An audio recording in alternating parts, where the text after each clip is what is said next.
एक बूढ़ा फकीर और एक युवक फकीर आश्रम वापस लौट रहे हैं। छोटी सी नदी पड़ती है और एक सुंदर युवती नदी पार करने को खड़ी है, लेकिन डरती है। अनजानी नदी है, पहाड़ी नदी है, गहरी हो, खतरनाक हो, बड़ी तेज धार है। बूढ़ा सन्यासी तो नीचे आंख करके जल्दी से नदी में प्रवेश कर जाता है, क्योंकि वह समझ जाता है कि यह पार होना चाहती है। हाथ का सहारा मांगती है, लेकिन वह डर जाता है। हाथ का सहारा इस बात में पड़ना ठीक नहीं, लेकिन युवक सन्यासी उसके पीछे ही चला आ रहा है। वह युवती से पूछता है कि क्या कारण है। सांझ हुई जा रही है, जल्दी ही सूरज डूब जाएगा और युवती अकेली छूट जाएगी। युवती कहती है, मैं बहुत डरी हुई हूँ, पानी में उतरते घबराती हूँ, मुझे उस पार जाना है। तो वह युवक सन्यासी उसे कंधे पर ले लेता है। बूढ़ा सन्यासी उस पार पहुँच गया। तब उसे याद आती है कि मेरे पीछे एक युवा सन्यासी भी आ रहा है, कहीं वह इस झंझट में ना पड़ जाए। लौट कर देखता है तो उसकी आंखों को भरोसा ही नहीं आता। वह कंधे पर बिठाए हुए लड़की को नदी पार करा रहा है।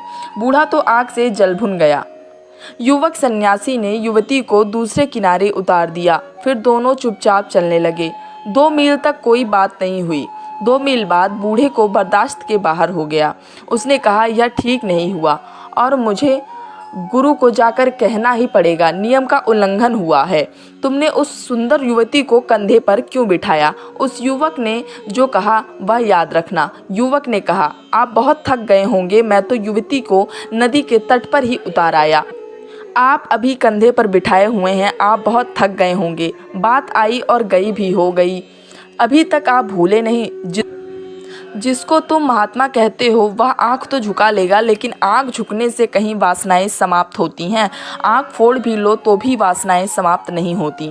आँखों पर पट्टियाँ बांध लो तो भी वासनाएं समाप्त नहीं होती। वासनाओं का आँखों से क्या संबंध है? क्या तुम सोचते हो अंधे को वासना नहीं होती? अंधे को इतनी ही वासना होती है जितनी तुमको, शायद थोड़ी ज़्यादा ही होती है, क्योंकि उसके पास, बेचारे के पास उपाय भी नहीं है। असहाय है, वह तड़पता है, उसके भीतर भी प्रबल आकांक्षा है, प्रबल वेग है। तो आंख बंद कर लेने से, आंख झुका लेने से क्या होगा? किसको धोखा दे रहे हो? इस वीडियो को लाइक करें, हमारे चैनल को सब्सक्राइब कर बेल आइकन जरूर प्रेस करें।